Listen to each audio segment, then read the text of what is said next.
আসসালামু আলাইকুম রহমতুল্লাহি ওয়া বারাকাতুহু। আমি ফুটিং ড্রয়িং এর জন্য একটা প্রোগ্রাম লিখেছি। এটা আমার টুলবার। এটা আমার রিবন টুলবার। আমি এখানে একটা রিবন টুলবার আমি এড করেছি। আমি কমান্ড দিলাম। আমি সবগুলো ফুটিংকে আমি ধরলাম। এখান থেকে আমি দেখতে পাচ্ছি যে সবগুলো ফুটিং এর এবং কলামের মাপগুলো সব সব চলে আসছে। হ্যাঁ, কলামের মাপ এবং ফুটিং এর মাপগুলো সব এখানে চলে আসছে। তো ফুটিং মানে থিকনেস, এখানে ডিমান্ড ক্যাপাসিটি রেশিও এটা তো আসলে একের বেশি হয়ে গিয়েছে। আমি এটা বাড়াবো। এটা বাড়াবো। আমি যদি বাড়িয়ে দেই, আমি সবগুলোই বাড়াবো। কিন্তু আমার এখানে ক্যাপাসিটি রেশিও পাস করে কিনা। তারপরে কত আছে? উম, যদি এক এক করে বাড়াই, হ্যাঁ। আমি যদিও আসলে এটা এটা 21, 22, 22, 23। ওকে, আমার এখানে যেমন কত রেশিও ঠিক আছে। আমার এখানে সয়েলের যে যে ক্যাপাসিটি আছে, যদি সয়েল ক্যাপাসিটি বাড়েও তাহলে তাতেও কি করবেন।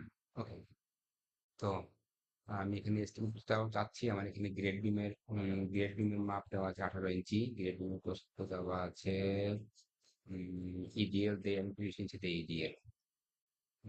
আর কি দেবো? টেক্সট হাইট, ডাইমেনশন হাইট আমি 4 ইঞ্চি দিলাম। আর তো সবকিছুই ঠিক আছে মোটামুটি। এখানে এস্টিমেট করেছি আমি। সবই ঠিক আছে। এখানে আমি আমার ডিমান্ড ক্যাপাসিটি রেশিও কত আছে? আমার রড রড আমি যা যা দিয়েছি, যদি একটুখানি বাড়াই ধরি, হালকা একটু বাড়াই।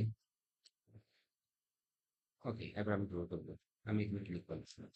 আমি এখানে ক্লিক করা মাত্র আমার এখানে ড্রয়িংটা আসলে শুরু হয়ে গিয়েছে।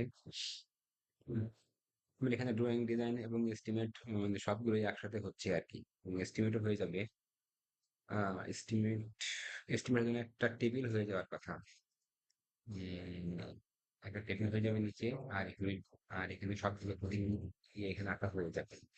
আমি যে মাপগুলো দিয়েছি এই মাপে এখানে আঁকা হয়ে যাবে। তো এটা এই যে আমার এখানে এস্টিমেটটা হয়ে গেছে এবং ফুটিং এর নাম এবং কয়টা আছে এবং তার X direction, Y direction, thickness সহ এখানে চলে এসেছে। কনক্রিটের মান চলে এসেছে, কনক্রিটের ভলিউম আর হলো রডের কেজি এখানে চলে এসেছে। তো এই ছিল আমার। আমি আসলে এটা একটা ডামি একটা মানে ফুটিং আর কি। আমি জাস্ট এখানে উম, এখানে আমার ফুটিং এর নামটা লিখতে হবে।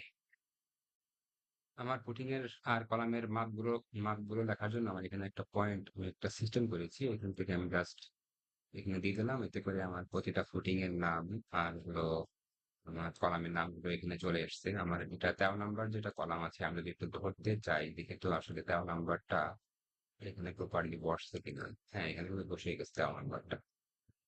তো ডিলিট করে দিলাম। জি, এই এই ছিল আমার প্রোগ্রাম। তো কেমন হলো? মানে সবার মূল্যবান মতামত আশা করছি। এখানে মানে বার বেন্ডিং এগুলোটাও আমি আসলে করে রেখেছি। তো সবকিছু মিলে কেমন করতে পারলাম আপনাদের মতামতটা আশা করছি।